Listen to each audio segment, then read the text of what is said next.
Assalamualaikum warahmatullahi wabarakatuh. Kembali lagi dengan mata pelajaran geografi bersama Ibu. Untuk hari ini, kita akan membahas tentang ketahanan pangan, bahan industri, energi baru, dan terbarukan. Untuk minggu kemarin kita sudah membahas tentang AMDAL ya, yaitu analisis mengenai dampak lingkungan.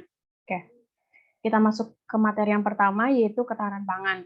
Dari katanya saja sudah ada pangan ya, bahwa kita sudah tidak asing lagi gitu dengan kata seperti itu. Misalkan dari kata sandang, pangan, papan. Kalau sandang misalkan seperti pakaian, pangan itu makanan, papan itu tempat tinggal ya. Jadi di sini kita membahas tentang pangan ya, yaitu yang contohnya seperti makanan. Nah, jadi ketahanan pangan yang sebenarnya itu apa sih? Menurut Undang-Undang Nomor 18 Tahun 2012, ketahanan pangan adalah kondisi terpenuhinya pangan bagi negara sampai dengan perseorangan yang tercermin dari tersedianya pangan yang cukup, baik jumlah ataupun mutunya, aman, beragam, bergizi, merata, dan terjangkau, serta tidak bertentangan dengan agama, keyakinan, dan budaya masyarakat untuk dapat hidup sehat, aktif, dan produktif secara berkelanjutan. Jadi ketahanan pangan ini tuh sangat berpengaruh bagi masyarakat ya, karena juga sangat berpengaruh bagi kondisi perekonomian. Ketika ketahanan pangan ini tingkatannya rendah gitu, jadi maka kondisi perekonomian bagi masyarakatnya juga rendah gitu. Nah, pangan ini kan merupakan kebutuhan dasar manusia gitu dan memiliki peran yang penting dalam pembangunan kualitas sumber daya manusia. Oleh karena itu, ketersediaan pangan menjadi hal yang cukup penting dalam pemenuhan kebutuhan dasar manusia tersebut. Nah, sebagai kebutuhan dasar dan salah satu hak asasi manusia, pangan mempunyai arti dan peran yang sangat penting bagi kehidupan suatu negara. Jadi tidak hanya untuk perseorangan, tapi sangat berpengaruh juga bagi suatu negara, suatu bangsa, terutama negara Indonesia. Lanjut, faktor yang mempengaruhi ketahanan pangan. Yang pertama itu ada kondisi ekonomi. Nah, faktor ekonomi dan harga merupakan keadaan ekonomi keluarga relatif mudah diukur dan berpengaruh besar pada konsumsi pangan, terutama pada golongan perekonomiannya yang berada di menengah ke bawah. Nah, hal ini disebabkan karena penduduk golongan ekonomi yang menengah ke bawah ini menggunakan sebagian besar pendapatannya untuk memenuhi kebutuhan makanan.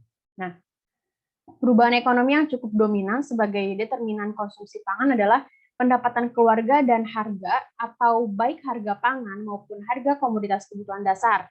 Perubahan pendapatan secara langsung dapat mempengaruhi perubahan konsumsi pangan keluarga. Kemudian faktor selanjutnya yaitu faktor sosiobudaya dan religi, di mana faktor ini tuh sangat berpengaruh terhadap kondisi kebudayaan suatu masyarakat gitu, mempunyai kekuatan yang berpengaruh terhadap pemilihan bahan makanan yang digunakan untuk dikonsumsi.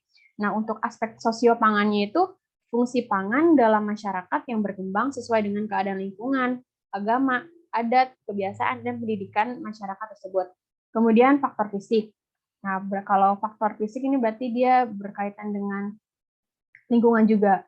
Nah, yang terdiri dari lahan. Bahwa kita tahu lahan itu merupakan faktor penting dalam penyediaan sumber pangan, lahan terutama terkait sumber pangan hasil budidaya pertanian ya dan perkebunan itu biasanya. Jadi semakin luas lahan potensial yang digunakan untuk mengusahakan tanaman pangan, maka semakin baik ketahanan pangan di suatu negara. Kemudian ada iklim dan cuaca. Terkait dengan iklim dan cuaca ini yaitu baik secara langsung atau tidak gitu, turut mempengaruhi hasil sumber daya pangan. Misalnya seperti nelayan yang ada di Indonesia, itu kan masih bergantung pada kondisi angin ya saat akan pergi melaut gitu untuk menangkap ikan. Jadi apabila kondisi anginnya ini bertiup sangat kencang, terlebih terjadi badai, nelayan cenderung mengurungkan niatnya untuk melaut. Gitu. Contoh lainnya misalkan petani, juga dia kan masih bergantung pada turunnya hujan ya untuk mengairi sawah. Gitu. Nah kondisi itu tuh dapat menyebabkan penurunan hasil sumber daya pangan. Kemudian ada teknologi. Kalau teknologi ini berkaitan dengan untuk membantu kegiatan manusia ya yang lebih efektif dan efisien. Dan kaitannya dengan ketahanan pangan, teknologi juga dapat berperan dalam proses penyediaan serta pendistribusian hasil sumber daya pangan. Misalnya seperti traktor ya, alat untuk membajak sawah. Kalau untuk masa yang tradisional itu kan masih menggunakan kerbau untuk membajak sawah gitu, untuk menghasilkan padi yang berkualitas gitu. Tapi sekarang sudah ada di zaman modern, kita juga sudah menggunakan teknologi yang canggih, itu misalnya juga traktor itu yang dapat membantu dan lebih efisien, lebih efektif gitu dalam kegiatan pertanian. Kemudian selanjutnya ada infrastruktur. Nah, Indonesia ini sebagai negara kepulauan, ya, di mana antar pulau itu dipisahkan oleh lautan, tentu membutuhkan infrastruktur perhubungan yang baik. Ketersediaan sarana dan prasarana perhubungan terutama melalui laut dan udara itu menjadi hal yang penting gitu, guna menghubungkan wilayah satu dengan wilayah lainnya gitu. Begitupun dengan prasarana darat, yaitu misalnya seperti jalan, juga jembatan. Lanjut, tadi kita sudah membahas tentang ketahanan pangan, sekarang kita masuk ke materi tentang bahan industri. Bahan industri itu banyak ya, maksudnya sudah tidak asing lagi juga bagi kita untuk apa sih itu industri. Nah, industri ini menurut Undang-Undang Republik Indonesia nomor 3 tahun 2014 itu tentang perindustrian, bahwa industri adalah seluruh bentuk kegiatan ekonomi yang mengolah bahan baku atau sumber daya industri sehingga menghasilkan barang yang mempunyai nilai tambah atau manfaat lebih tinggi termasuk jasa industri. Nah, kita tahu di Kota Tasikmalaya ini juga kan banyak pabrik-pabrik industri ya, baik itu makanan, pakaian, dan sebagainya. Bahan industri ini ternyata terbagi menjadi 4 golongan gitu. Yang pertama ada bahan baku. Bahan baku ini juga bisa dijadikan sebagai bisa juga disebut sebagai bahan mentah, barang setengah jadi juga yang dapat diolah menjadi barang setengah jadi atau barang jadi gitu dengan nilai ekonomi yang lebih tinggi. Bahan baku ini menjadi bahan utama yang digunakan dalam pembuatan produk gitu. Yang kedua, bahan mentah. Kalau bahan mentah, ini dia semua bahan yang didapat dari sumber daya alam atau yang diperoleh dari usaha manusia untuk dimanfaatkan lebih lanjut. Kemudian yang ketiga, bahan setengah jadi. Ini adalah bahan-bahan yang telah mengalami proses industri dan dapat diproses menjadi barang jadi. Kemudian yang terakhir ada bahan jadi, yaitu barang hasil industri yang sudah siap pakai sebagai alat produksi. Jadi dari 4 golongan ini itu termasuk dari proses-proses bahan industri. Jadi bahan industri ini tidak seolah-olah langsung jadi industri, tapi ada tahap-tahap pengolahannya, ada tahap-tahap prosesnya bagaimana dia itu harus menjadi industri yang benar-benar dapat dipakai oleh masyarakat. Gitu. Kemudian, nah, berkaitan dengan bahan baku yang tadi ya, yang ini. Nah, berkaitan dengan bahan baku, ada 3 jenis industri sebagai berikut. Yang pertama itu ada industri ekstraktif. Industri ekstraktif ini dia tuh industri yang menggunakan bahan baku yang diperoleh langsung dari alam. Nah, kita lihat dari gambar. Di sini ada gambar, ini adalah pertanian ya, lahan pertanian, lahan persawahan. Nah, ini yang merupakan contoh dari industri ekstraktif.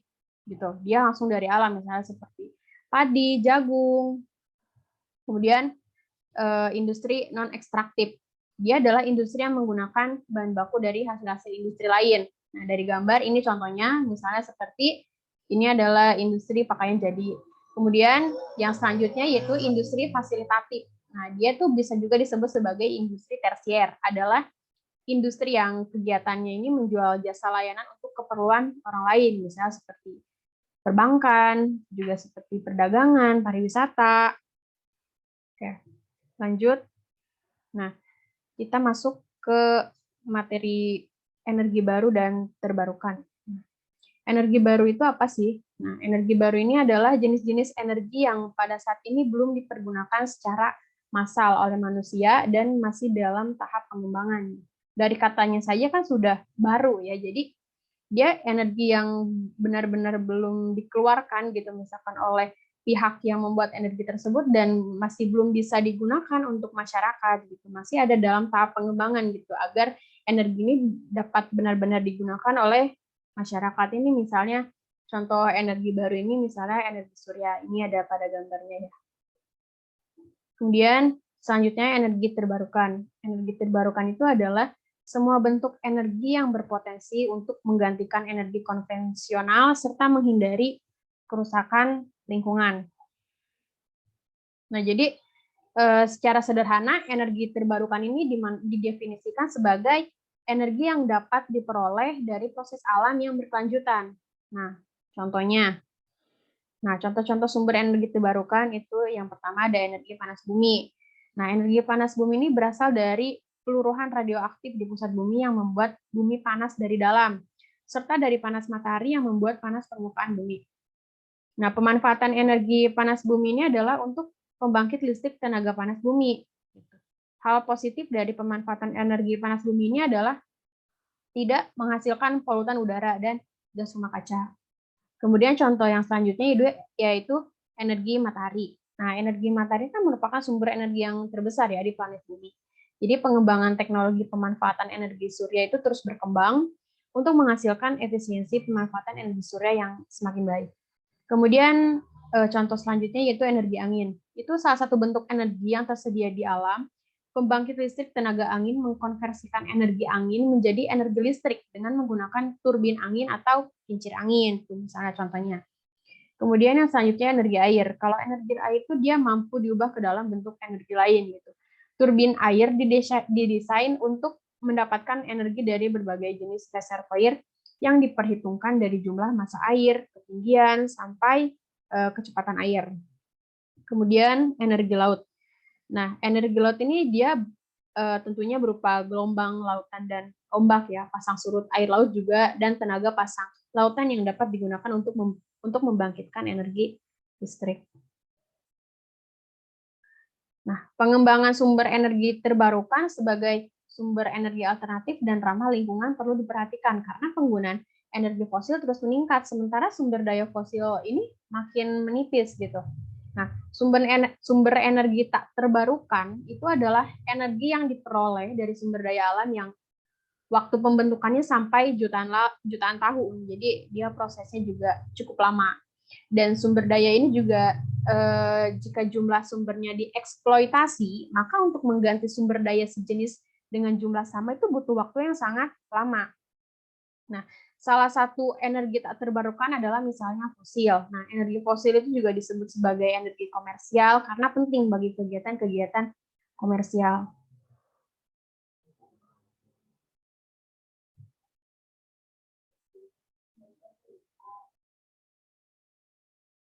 Oke.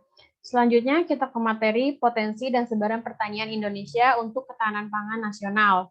Nah, sebagai salah satu negara yang termasuk dalam wilayah tropis, Indonesia ini memiliki potensi pertanian yang sangat baik, terutama untuk pertanian tropika. Salah satu produk pertanian tropika Indonesia itu yang berpotensi menjadi andalan adalah produk pertaniannya yang segar dalam bentuk buah-buahan dan juga sayuran.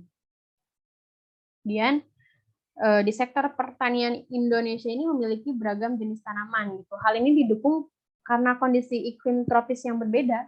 Di bidang tanaman pangan di Indonesia juga memiliki tanaman unggul seperti padi, kedelai, kacang tanah, ubi kayu, dan berbagai jenis varietas lain. Nah, kemudian potensi dari pertanian ini dia terbagi menjadi dua. Yang pertama ada lahan sawah dan juga lahan bukan sawah. Nah, lahan sawah ini merupakan lahan pertanian yang berpetak-petak gitu dan dibatasi oleh pematang saluran air yang biasanya ditanami padi sawah lah gitu. Lahan sawah juga kan kita sering temui ya jika kita misalkan pergi ke sekolah gitu. Di pinggiran jalan gitu kan banyak sawah yang berhamparan. Nah, itu merupakan lahan sawah gitu. Nah, lahan sawah ini terdiri dari sawah irigasi. Sawah irigasi ini dia sawah yang airnya disuplai dari irigasi. Kemudian sawah pasang surut. Kalau sawah pasang surut ini sawah yang pengairannya bergantung pada sungai yang dipengaruhi oleh pasang surut air laut. Kemudian yang kedua lahan bukan sawah. Kalau lahan bukan sawah itu semua lahan pertanian gitu. Jadi selain sawah gitu. Misalnya seperti tegal atau kebun. Jadi kan tegal atau kebun itu lahan pertanian yang ditanami tanaman semusim gitu atau tahunan yang tidak berpindah-pindah. Kemudian contoh lainnya yaitu ladang. Itu merupakan lahan pertanian yang biasanya ditanami tanaman semusim juga dan penggunaannya juga hanya semusim atau 2 musim gitu. Kemudian akan ditinggal jika sudah tak subur lagi. Jadi ini bersifat sementara. Lanjut. Nah, persebaran hasil pertanian. Nah, kalau persebaran hasil pertanian sudah dilihat dari gambarnya saja berarti banyak sekali gitu ya. Sebenarnya lebih dari ini persebaran hasil pertanian di Indonesia, cuman ini yang utamanya dan banyak ditemui gitu.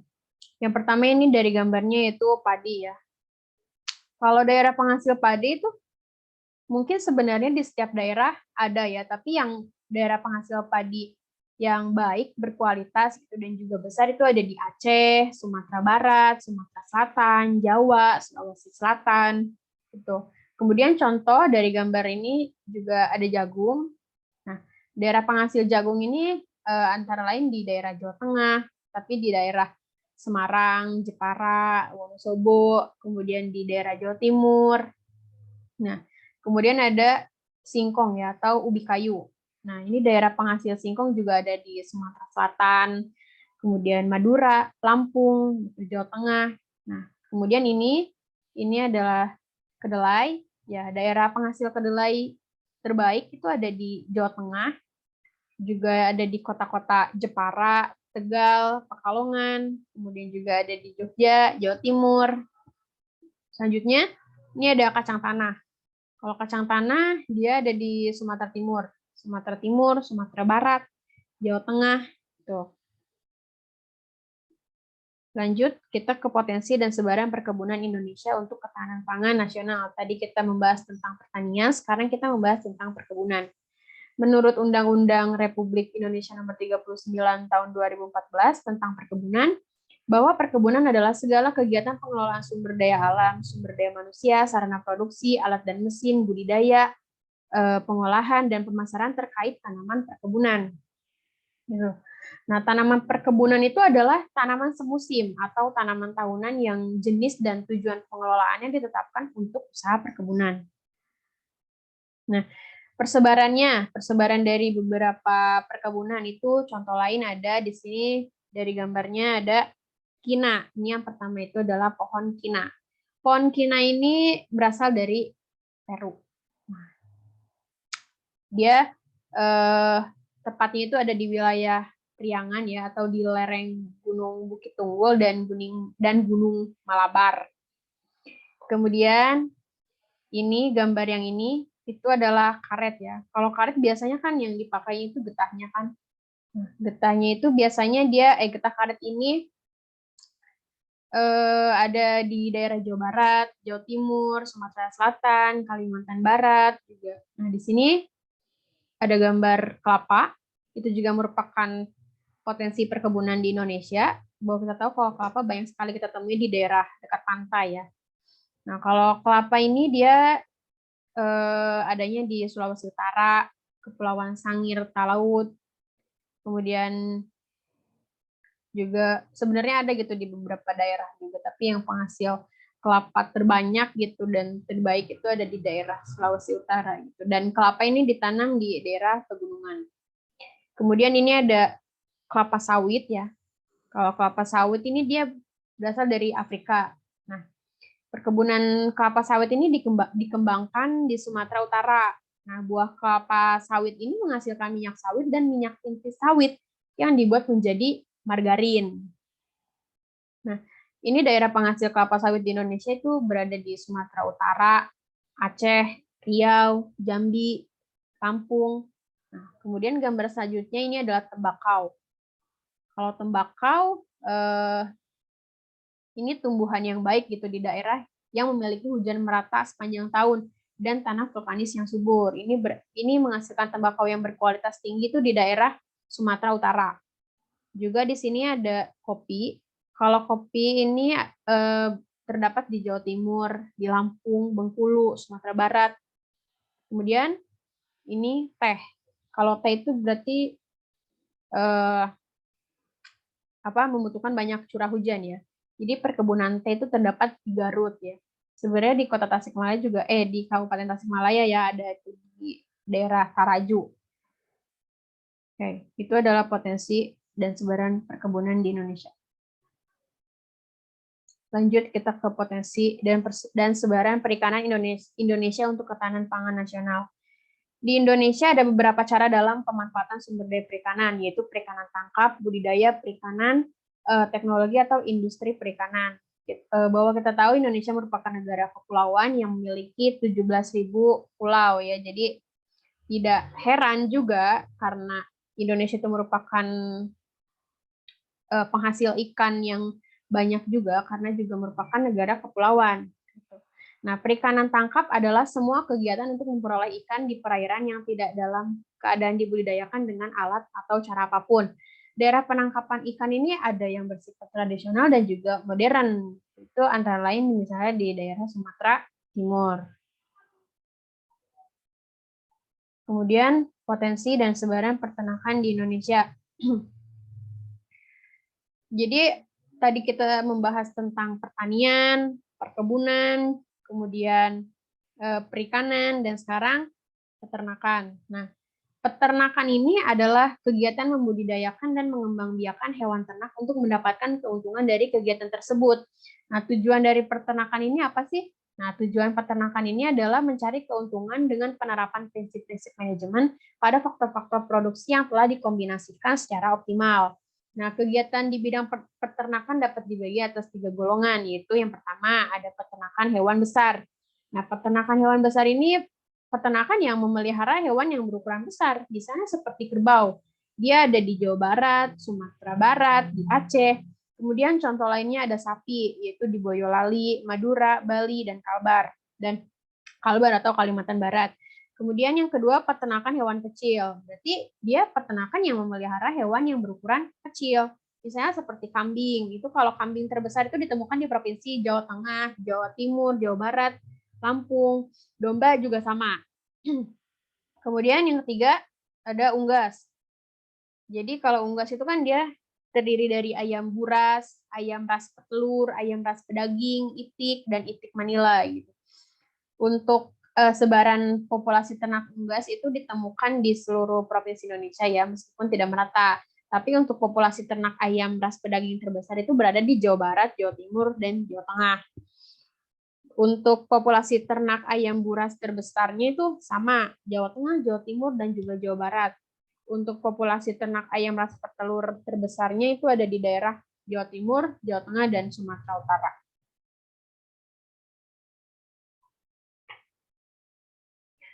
Oke, sekian materi hari ini. Semoga bermanfaat.